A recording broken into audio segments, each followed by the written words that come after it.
तो ये देखिए, तो 12% जो है वो मेरा कस्टमर रिटर्न है, ठीक है, 12.33, और मेरा आरटीओ है 9.86, ठीक है। और अब हम इसको देखते हैं कि हम कैसे अपना प्रॉफिट और लॉस कैलकुलेट कर सकते हैं, कैसे हम इनका कर सकते हैं कि इनका रिडक्शन कैसे करना है, हमें रिटर्न कॉस्ट ऐड कैसे करनी है, वो कैसे निकालें हम इन नंबर से।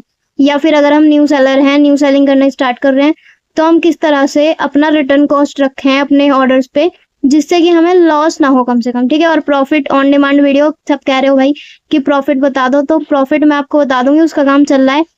आपको ये दिख रही है फाइल, इस फाइल पे मैं अभी बना ही रही हूँ, बस उसकी वीडियो आ जाएगी। और इस वीडियो में मैं आपको बता दूंगी कि आप कैसे एक सेफ सेलर बन सकते हैं, ठीक है। आप थोड़ा प्रॉफिट भी अर्न कर पाए, क्योंकि सिर्फ सामान ला ला के बेचने से तो कोई सेलर बन नहीं जाएंगे हम, इसमें तो फिर हमारी मेहनत लगेगी, बस हम कुछ कमा नहीं पाएंगे। तो हमें एक सेलर बनना है जो सेफ हो, ठीक है। तो हम सेफ सेलर तभी बन पाएंगे जो हम अपना कैलकुलेट कर लेंगे, पूरा खर्चा पानी सब कैलकुलेट कर लेंगे। तो अभी तक मैंने ऐसा नहीं है 1,00,000-1,50,000 कमा लिए, पर मैंने जितना भी प्रॉफिट अर्न करा है वो प्रॉफिट था, वो प्रॉफिट है, और अभी भी जो कर रही हूँ वो प्रॉफिट ही है, ठीक है।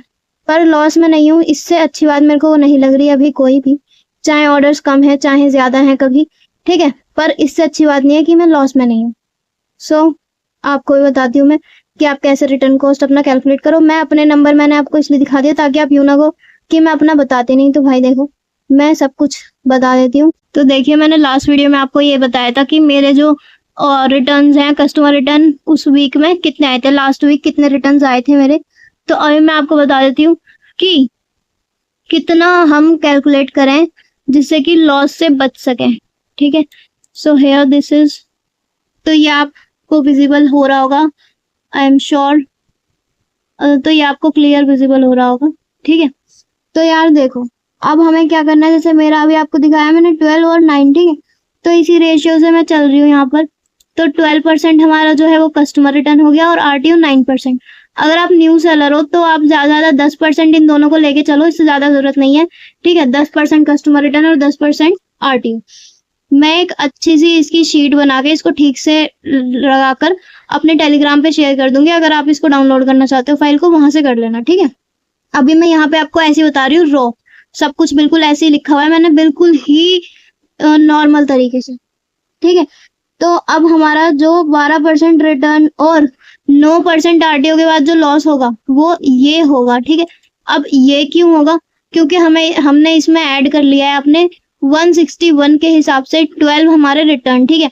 क्योंकि बेसिक नंबर यही है, तो क्योंकि मैंने आपको दिखाया था उस वीडियो में भी वीकली, तो इसमें देखो 161, 162, 153, तो ये नंबर्स हैं, ठीक है। तो आप कुछ भी रख सकते हो, 161 मैंने रख लिया है इसमें, हम यहाँ पर 161 की जगह 153 या कुछ और भी रख सकते हैं।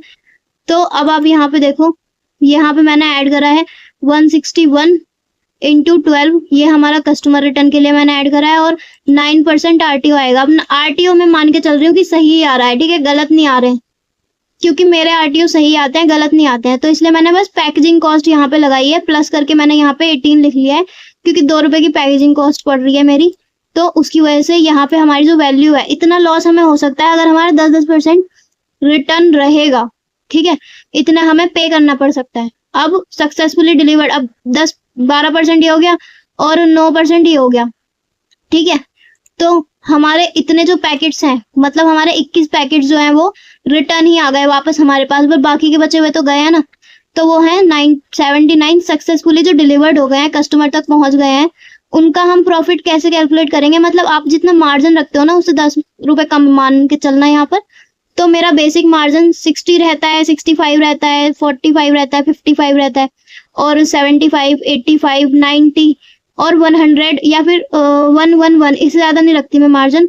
तो इसलिए मैंने एक बेसिक नंबर रख लिया है 65, ठीक है। ये मिनिमम लिस्टिंग में मेरा ये है, और मैं ज्यादा ही है क्योंकि मेरा तो क्लॉथिंग भी है और ज्वेलरी भी है, तो मैं कॉम्बोज में सेल करती हूँ उनको, उस वजह से, ठीक है।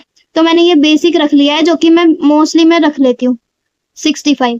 ओके, तो ये कम से कम हमारा प्रॉफिट इतना होगा इतने सक्सेसफुल डिलीवर होने के बाद, ठीक है। अब मान लो हम न्यू सेलर हैं, कुछ ही प्रोडक्ट गए हैं हमारे, कुछ ही ऑर्डर्स आ रहे हैं हमें, तो कोई दिक्कत नहीं है, कोई गड़बड़ वाली बात नहीं है वहां पे भी, ठीक है। मान लो अगर आपके 10 जा रहे हैं, एक आध उसमें से वापस आ रहा है, तो कोई दिक्कत नहीं है, ठीक है। इसी हिसाब से वो हो जाएगा, उसमें मैनेज हो जाएगा, जितना आप मार्जिन रखोगे ना उसी में वो मैनेज हो जाएगा। बस मार्जिन इतना भी कम मत रखना कि वो सिर्फ उसी को मैनेज करता करता थक जाए और कोई प्रॉफिट अर्न ना कर पाओ, ठीक है। और इतना भी ज्यादा मत रखना कि प्रॉफिट ही प्रॉफिट अर्न कर पाओ और कस्टमर बाय ना कर पाए, ठीक है। तो बीच के थोड़ा सा बीच में रहना, ज्यादा भी नहीं जाना और बहुत कम भी नहीं हो जाना, ठीक है। तो ये तो वो वैल्यू हो गई जो कि हमें इतने रिटर्न आने पे देनी पड़ेगी, और ये हो गई जो कि हमारे प्रॉफिट हमें मिलेगा, ठीक है। इतना हम अर्न कर पाएंगे। प्रोडक्ट कॉस्ट सब कुछ निकाल के है ये वैल्यू, ठीक है। इसमें कोई भी चार्ज मैंने ऐड नहीं कर रखा, ये रॉ मार्जिन है, मार्जिन की हमारे पास इतना आ ही रहा है। इसमें मैंने ऐड कॉस्ट, प्रोडक्ट कॉस्ट सब कुछ निकाल दिया है, उसके बाद ये मैं बता रही हूँ आपको। तो आपको भी इसी तरह से करना है, ठीक है। क्योंकि मैं आपको ये बता रही हूँ कि आप कैसे कैलकुलेट कर सकते हो, इसलिए मैं यहाँ पे आपको ये बता रही हूँ कि आप किस तरह से अपना मार्जिन रखोगे। अदरवाइज अगर आपको देखना है कि किस तरह से लिस्टिंग प्राइस रखने हैं, तो आप मीशो की वीडियो चेकआउट कर सकते हो, ठीक है। और एक लाइव में मैंने बताया भी था कि लिस्टिंग प्राइस कैसे रखे हैं अमेजोन, मीशो और फ्लिपकार्ट के, तो आप चेकआउट कर सकते हो, ठीक है। तो अब ये हमारा नेट प्रॉफिट है, क्या करने के बाद, इसको इसमें से माइनस करने के बाद, ठीक है। हमने अपने लॉस को माइनस कर दिया है, ठीक है। तो ये आपको पता चल रहा होगा। ये जो है हमारा K4 वो K5, ठीक है। K5 ये वाली सेल है, इसमें से हमने I5 इसको हमने माइनस कर दिया है, ठीक है। तो हमारे पास प्रॉफिट में से लॉस हटाने के बाद इतना मार्जिन हमारा, मतलब इतनी कमाई हो गई है हमारी, इतना हमने अर्न करा है, और ये हमारा प्रॉफिट है, ठीक है। Net profit, not a gross profit. अब हम ऐसे कैसे प्राइस रखें जिससे कि हमें ये जो है वैल्यू मिल सके। तो हमें कुछ नहीं करना, इसके लिए हमें रिटर्न कॉस्ट कैलकुलेट करनी पड़ेगी। किस तरह से कर सकते हो आप रिटर्न कॉस्ट कैलकुलेट, लाइक आपके जितना भी आपके रिटर्न आप मान के चल रहे हो, ये मैंने मान के चल रही हूँ ना, तो इसलिए मैंने इसी को ले लिया है अपने वाले में कि अगर मेरे 70 भी सक्सेसफुली डिलीवर्ड हो गए तो कितने मेरे को रखने पड़ेंगे हर पैकेट पे, ऑर्डर्स पे अपने पैसे। तो 28 रुपए मेरे को एज अ रिटर्न कॉस्ट हर पैकेट पे रखने हैं, ठीक है। रिटर्न कॉस्ट मेरे को हर पैकेट पे रखने हैं। उसके बाद मैं मार्जिन रख सकती हूँ 20, 25, 30, 40, 50, 60, कितने का भी मार्जिन रख सकती हूँ मैं, पर 28 रुपए मेरे को उसमें रखने ही रखने हैं, ठीक है। मान लो आप कोई प्रोडक्ट ला रहे हो 20 रुपए का, उसमें 20 रुपए बढ़ा के आप उसको उस पर लिस्ट कर दे रहे हो, तो ऐसे नहीं चलता, ठीक है। ऐसे नहीं होना है। आप उसमें रिटर्न कॉस्ट, एड कॉस्ट और ये अपना मार्जिन ऐड करो, उसके बाद उसमें आप लिस्ट करो उसको। तो हमारी रिटर्न कॉस्ट, मतलब मैं अपने हर प्रोडक्ट को जब भी मैं लिस्ट करूंगी तो 28 रुपए एज अ रिटर्न कॉस्ट उसमें ऐड करूंगी। उसके बाद मैं उसमें ऐड करूंगी अगर मेरे को ऐड करने है उसमें ऐड कॉस्ट, ठीक है। उसके बाद मैं उसमें ऐड करूंगी अपना मार्जिन। मार्जिन फिर मैं कम भी रख सकती हूँ, कोई दिक्कत नहीं है, क्योंकि ये तो हमारे डिलीवर्ड हो रहे हैं ना सक्सेसफुली इतने। तो अगर 28 रुपए, अगर मैं सिर्फ 30 रुपए रखूंगी तो यहाँ पे सीन गड़बड़ हो जाएगा, बिगड़ जाएगा यहाँ मामला। फिर क्या होगा, फिर बस मान लो मेरे रिटर्न आ गए कुछ और कुछ डिलीवर्ड हो गए, तो जो डिलीवर्ड हुआ है ना उनका पैसा उन्हीं में बराबर हो जाएगा और मेरे को कुछ नहीं मिलेगा। फिर अगर मैं इसको 30 रुपए रखूंगी मार्जिन के तौर पे, जैसे मान लो मैं 20 रुपए का प्रोडक्ट लाई और 30 रुपए बढ़ा के मैंने उसको लिस्ट कर दिया, तो क्या होगा, फिर मेरा मार्जिन जो है वो रिटर्न कॉस्ट का काम करेगा, ठीक है। आप ये मत सोचना कि 20 रुपए का प्रोडक्ट लाए और 30 रुपए में लिस्ट कर दोगे आप तो आपको फायदा होगा, नहीं जी, ऐसा नहीं होगा, ठीक है। तो इसी वजह से मैंने ये वीडियो बनाई है। अगर आपको ये अभी भी समझ ना आया हो तो कोई बात नहीं, आप दोबारा कमेंट करके पूछ सकते हो, आपको जहां पे भी दिक्कत लगी हो, ठीक है।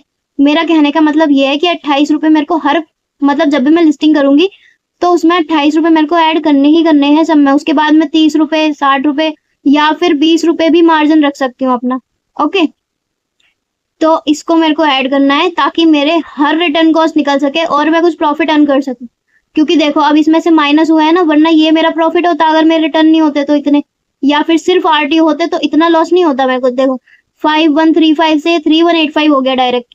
तो अगर मैं इतना मार्जिन नहीं रखूंगी तो मैं प्रॉफिट अर्न नहीं कर पाऊंगी, मेरा ये कहने का मतलब है, ठीक है। तो बस यही कहना चाह रही थी, मैं यही बताना चाह रही हूँ आपको इस वीडियो से। तो कॉमेंट्स भी आ रहे थे कि कैसे रिटर्न कॉस्ट कैलकुलेट करें, डीएम्स भी काफी आते हैं मेरे को कि कैसे करना है, कैसे करना पड़ेगा। तो देखो ऐसे करना आप भी, ठीक है। और अगर आपको कोई और तरीका अच्छा लगता है तो आप उसके साथ जा सकते हो, नो इश्यू, बस लॉस नहीं होना चाहिए। अगर आपको उस तरीके से लॉस नहीं हो रहा है तो वेल एंड गुड, आप वही तरीका अपनाओ अपना, ठीक है। अगर आपको ये तरीका सही लगे तो तभी इसको अपनाना, वरना मैं कोई जबरदस्ती नहीं कर रही हूँ, बस ये मेरा तरीका है जिससे कि मैं अपना ऐड करती हूँ। बाकी कोई इशू है, कोई दिक्कत है किसी और चीज में तो आप कमेंट कर सकते हैं बेझिझक। Thank you so much for watching, ठीक है। मिलते हैं फिर नेक्स्ट वीडियो में। Thank you so much.